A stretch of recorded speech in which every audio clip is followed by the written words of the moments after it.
So, Andy here for Go Nomad, aka Pigs on Bikes, and this is the 5th video in reply to an email from a guy called Darren who is looking, moving from the UK to Cambodia.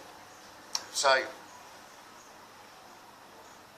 we've already looked at finding a job, looked at the costs of moving, finding work, transport and things like that. There's just a few other little questions at the end of the email that I thought I'd just answer, and this is pretty much just in reply to Darren, but I hope it kind of helps other people, if you like.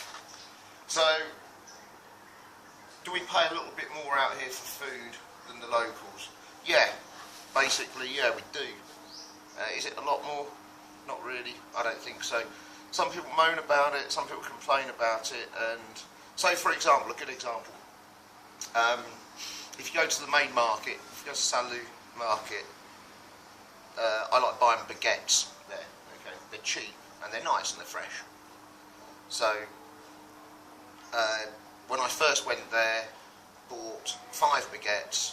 I picked up 5 baguettes and said, "How much for these?" He said, "Oh, it's $1."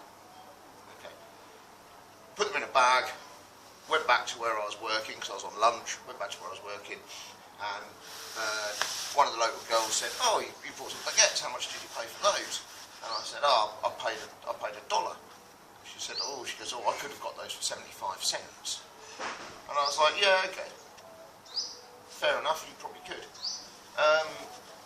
Am I angry about it? No. The next time I went, I held out $1, and I said, $1. Baguettes, got 6. I'm sure I should probably get 8 or something.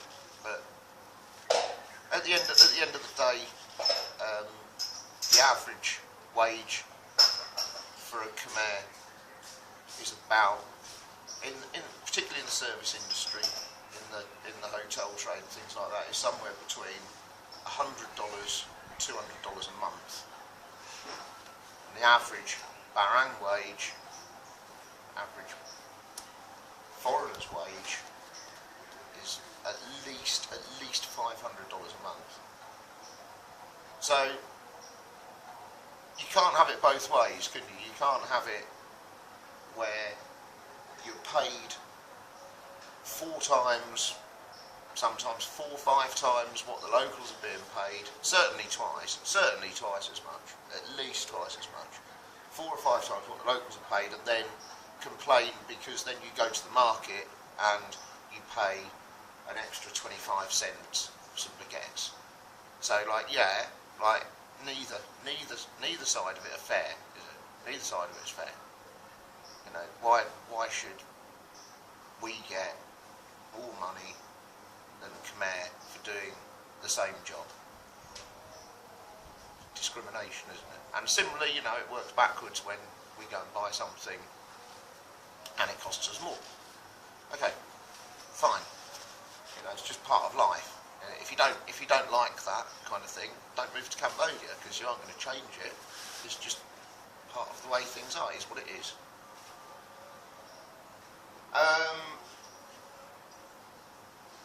You don't get overcharged 2 or 3 times. The other reason why, when we go somewhere and we ask how much is this, they always aim high with the price, is because we always try and get discount. So if we walked in somewhere and said, "Oh, how much is this?" and they said, "Oh, it's $10," and that is actually what the local people would pay for it, $10, we would try automatically, because it's our way of thinking that you have to haggle out here. And actually, I don't think there's a lot of that going on. I really don't think that people spend all their day going to the market and arguing or haggling over the price of some tomatoes. I really don't think that happens. Not in everyday life, not for a local person. But as a barang, we kind of think, yeah, we should haggle over absolutely everything. So they put the price right up, because then it gives them room to bring it down to the right level. And that right level might be slightly higher than what a Khmer person might pay for it. So, you know, it's partially our fault why they set the price high. It's because every time we go and ask for something, we always try and haggle it down. And, you know, maybe it's not the right thing to do. I don't know. Certainly not paying the price that they first asked, though, because sometimes that can be particularly high. Also, the other thing is, with stuff is like, I generally pay what I think it's worth. So if something's worth $2 to me, it's worth $2 to me. You know, I'll pay $2 for it. Also, the other thing is people have to make a living out here, and competition is extreme. Like take tuk-tuk drivers, for example. There must be hundreds of tuk-tuk drivers in Siem Reap now, all fighting over the high season tourist dollar, and the competition is pretty tough. And you get on a tuk-tuk and it's like, it's $2. It's like, oh, it's $2. Like, if they want to take, you know, if you want to go downtown, it's $2. And some people are like, oh, I'll give you $1. That might be the only dollar that guy earns all day. You know, I see tuk-tuk drivers sitting places all day waiting for a fare. Or the alternative is to drive around and look for it, but then you're wasting petrol, aren't you? So, you know, sometimes having a little bit of empathy maybe, or compassion, and saying, look, you know, this guy, like, he's not trying to rip me off an extra $1 because I'm foreign. It's like, he's trying to charge me $2 for a trip down in the middle of the day where you're going to absolutely sweat your knackers off. You know, it's $2. Give the guy $2. Stop his bloody time. You know. So anyway, that's my take on it. Supermarkets, yeah, there's supermarkets here. Everything's priced. They're slightly higher prices than what you pay in the market. There are some things that you get in supermarkets you can't get in the market. There are some things that you're better off getting in the market. Fresh, locally produced fresh fruit and veg. Go to the market for. Don't go to the supermarket for. Imported tins of tuna and ham and whatever you want like that, yes, go to the supermarket for, you won't find it in the market. Yeah, and all the supermarkets are different priced, and some are good. Like, for example, fruit juice, carton fruit juice. $1.30 in Angkor Mini Mart. You go to Chao Sang Hok on Route 6 and it's $1.70 or $1.60, sorry, for the same stuff. And you go to one of the other ones in town, I can't remember what it is. Oh, you go to Lucky Mall. It's going to be expensive in Lucky Mall. $2.10. So it's nearly $1 difference between them. Now, it depends on how bothered you are about that dollar, doesn't it? Or just don't buy it. That's what I do. If it's too expensive, I just don't buy it. I wait until I walk past another one, then I'll nip in and buy it there. So there you go. Yep. Shopping. It's not so bad. Renting a scooter versus buying a scooter. Don't bother renting a scooter. Just go and buy one. If you're gonna get one, just go and buy one. You can rent them, but it's actually illegal to rent to a tourist in Siem Reap a scooter. You can hire them. I don't know what the costs are, $5 a day or something like that, $10 a day, but you can buy one for like $250. So by the time you've had one for like 4 or 5 days, you've already paid a fifth or something, you know, of the cost of buying. Just go and buy one. Driving licence, yes, you do need a driving licence. I think that I've not got one myself because I haven't got a moto, I haven't got a car, I've only got a cycle. Driving licence, yes, you go and I think you take $50 to driving school with your driving licence, and you buy a Cambodian licence. So I think it's as simple as that. I don't think it comes. Bank accounts, easy to arrange, yes. Take your passport and $10 into Cathay Pacific, or I think pretty much any other bank, and they will open your account and they'll give you one of the Visa card that you use in a cash point, and they give you a paying in book like you used to get in the 70s in England. Brilliant. Paying in book. Wow. Learning the language. Yep, learning the language. Again, post online, Facebook groups. I want Khmer lessons when I get to Cambodia, starting in week 2. Have a week to chill out when you get here. Start doing stuff in the second week like that. Week 2, yeah. What did we pay? $40 for supposed 6 lessons. To be honest, the lessons didn't do very much, really. They're all right. Yeah, go. Bring the $40 from England, so it doesn't feel like a lot. Earn the $40 in England, come here and spend on the Khmer lessons. Do that as soon as you get here. There's several people in town who find it easy to find somewhere that will teach you some Khmer. Transferable skills into some kind of volunteering work. Wait till you get out here.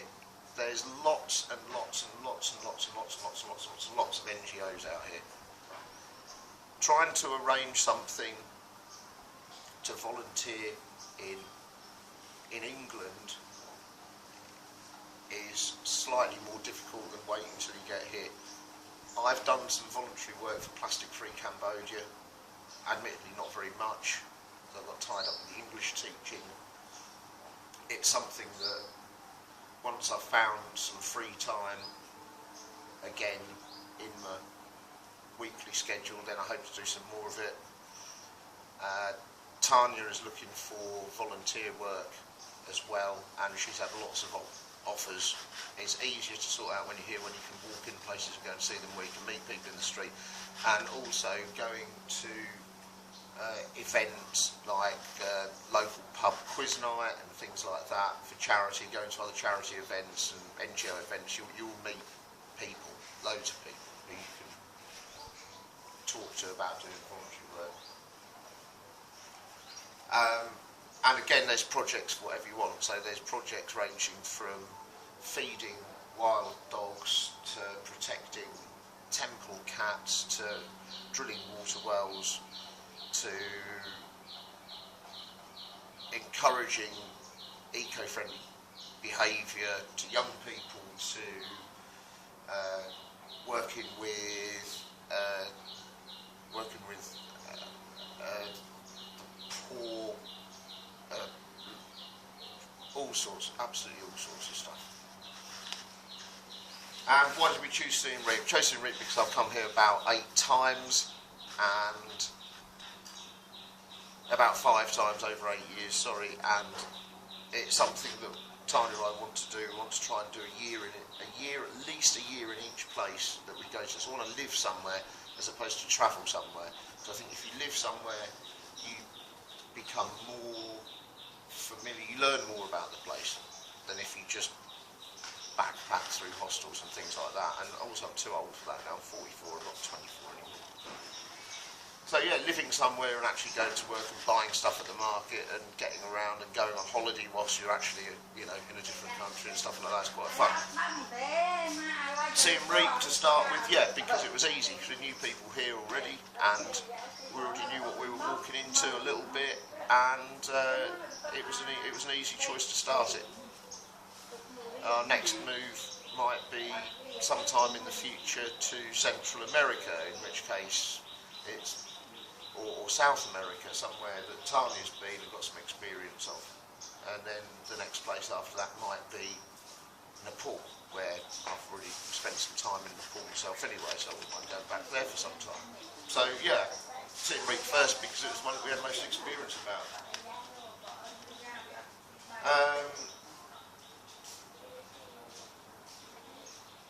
Cool. Anyway, Darren, I think that's about it. Looking through that email, I hope that answers everything. Other people, if you watch it, I hope it's some use to you. If you've got any questions,